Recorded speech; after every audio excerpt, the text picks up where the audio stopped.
vindo aqui na nossa programação. Chegou a hora da gente receber ele, Vandica Silveira, economista e também comentarista de economia e política, sempre com a gente às segundas e quintas. Bem-vindo, Vandica. Boa semana.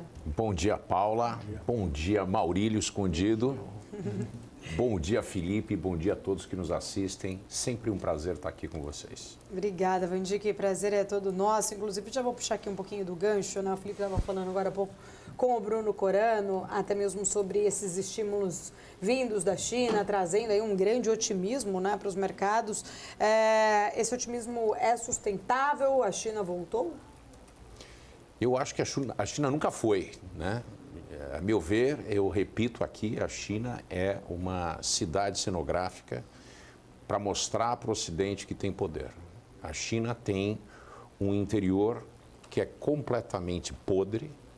Ela não fez totalmente sua lição de casa, embora tenha atingido grandes passos em termos de industrialização, em tirar a gente da pobreza. No entanto, a China, não podemos nos esquecer, que tem 1,4 bilhão de pessoas.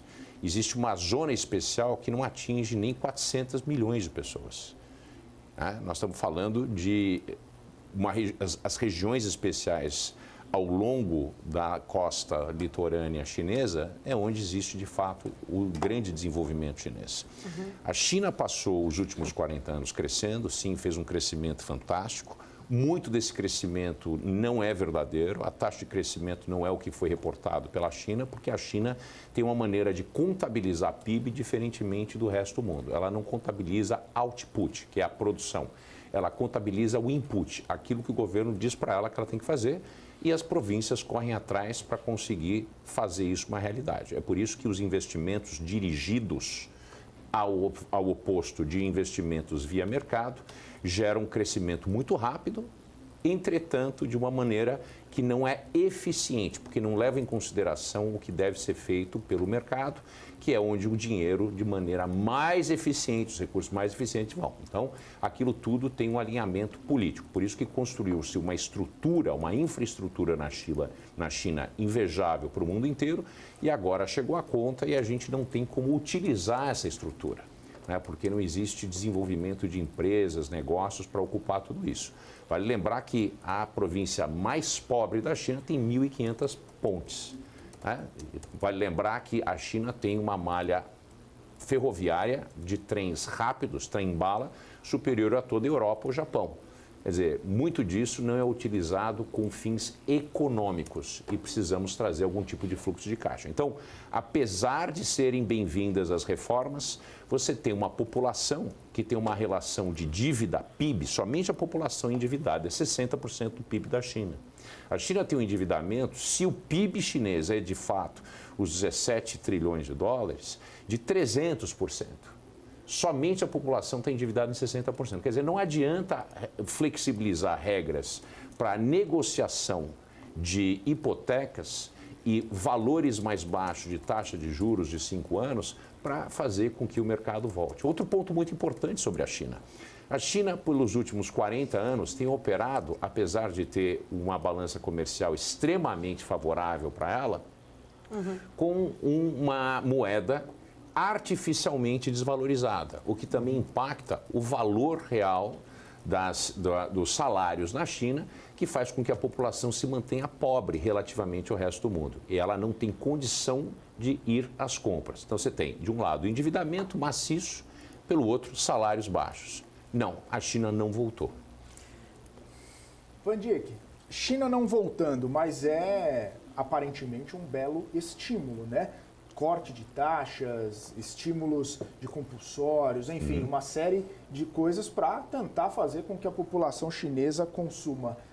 Isso é suficiente para realinhar a cultura e o que está sendo feito lá na China para trazer o crescimento econômico, por mais que não seja estrutural, por mais que não dê para vislumbrar algo lá na frente, pontualmente, né? Acaba tendo algum tipo de impacto, ou a China demorou muito para fazer essa movimentação?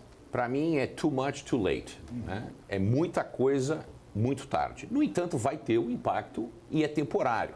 Porque tem um outro aspecto da China, que ele é muito mais importante e preponderante, que é a questão da estrutura da sociedade. A demografia da China vai penalizar demasiadamente o país nos próximos 10 anos. Quer dizer, se a gente olhar num horizonte de 5 anos, a China vai começar a ter um grande problema, porque hoje a China começou a ter mais mortes do que pessoas nascendo. Então a população da China começou a decair. E um grande problema na China é que, por causa da lei de um filho único, né, a Single Child Family, que chamava essa regra, a partir dos anos 80, né, que realmente conseguiu conter o crescimento explosivo da população, também concentrou um número sem igual de pessoas idosas que estão se aposentando e que essas pessoas vêm se acumulando a quantidade de chineses com mais de 65 anos de idade e uma população muito pequena na base da pirâmide que tem que trabalhar. Então, isso vai gerar grandes problemas, fricções políticas que podem explodir e que certamente, não podem não, certamente vão explodir. Por exemplo, a mudança da idade de aposentadoria na China é inevitável. E as pessoas estão extremamente descontentes com isso. Descontentamento normalmente acontece entre a população mais jovem. A população mais jovem tem uma taxa de desemprego superior a 20%. Tem gente que já chega a dizer que é 24%. Quer dizer, são números extremamente elevados. Grande parte dessa população jovem conseguiu se educar, porque era uma população menor, fizeram faculdade na expectativa de terem uma série de oportunidades que os pais e avós não tiveram, né, que ao invés de terem trabalhos braçais, teriam trabalhos intelectuais. Só que não existe espaço na China para tantos trabalhos, né, executivos de colarinho branco. Existe muita demanda por uma série de atividades de baixa complexidade e média complexidade, onde está a grande parte da economia da China. Não é todo mundo produzindo microchip, não é todo mundo produzindo carro elétrico, né? A gente tem que entender que a maior parte da produção da China são produtos de muito baixa complexidade. E a gente precisa de gente fazendo isso em outras áreas da China, além de Xangai, Guangzhou e Pequim, que são os lugares legais para morar. Vai morar no centro da China sem ter algum tipo de respaldo financeiro e fazer um trabalho mais braçal e menos intelectual. Isso vai gerar grandes pressões na China.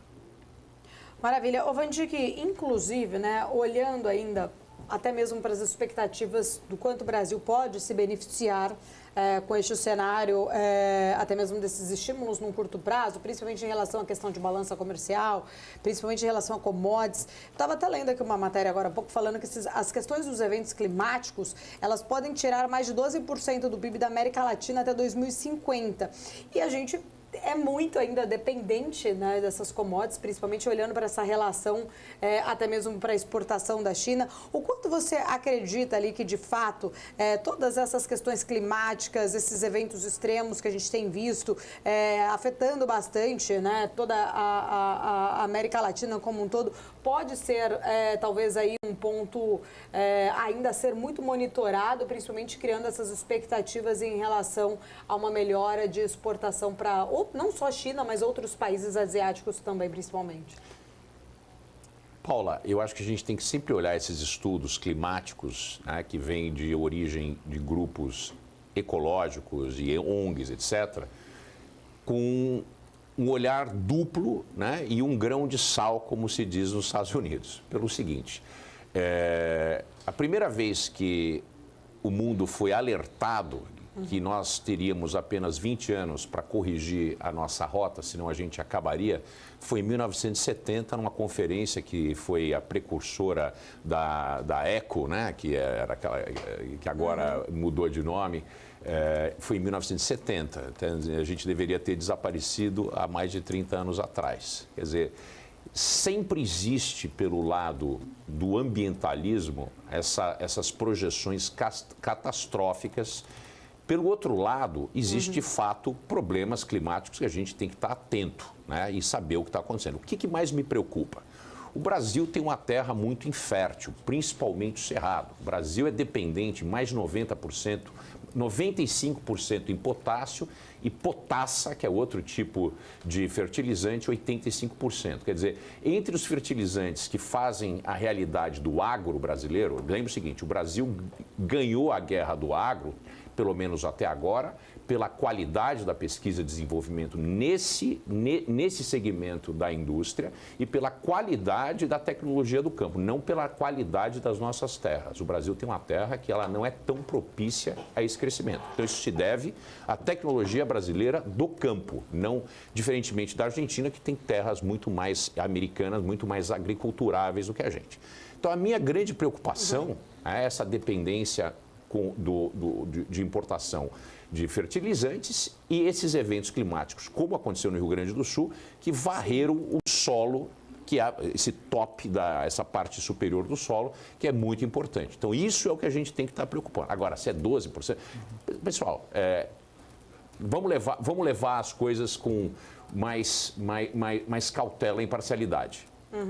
Vamos lá, Vandique, daqui a pouco a gente está comentando mais sobre este tema, também sobre outras questões importantes, né? Cenário como um todo, até mesmo sobre a questão dos riscos geopolíticos, com a tensão aumentando lá na questão envolvendo Hamas e Israel. Daqui a pouquinho o Vandique traz aí um pouco mais da visão dele também, dos impactos disso, principalmente em relação às commodities. A gente vai para um rápido intervalo comercial. Você que está aqui acompanhando a programação da BMC News, obrigada pela sua audiência, pela sua confiança, companhia. Fica sempre o pedido também para que você acompanhe todo o nosso ecossistema da BMC News, nosso portal de notícias, nossas redes sociais, nosso canal no YouTube. Estamos também 24 horas na Pay TV, sempre trazendo, também na Samsung TV, sempre trazendo muitos conteúdos. Continue aqui com a gente, são 2 minutinhos, voltamos dentro de instantes.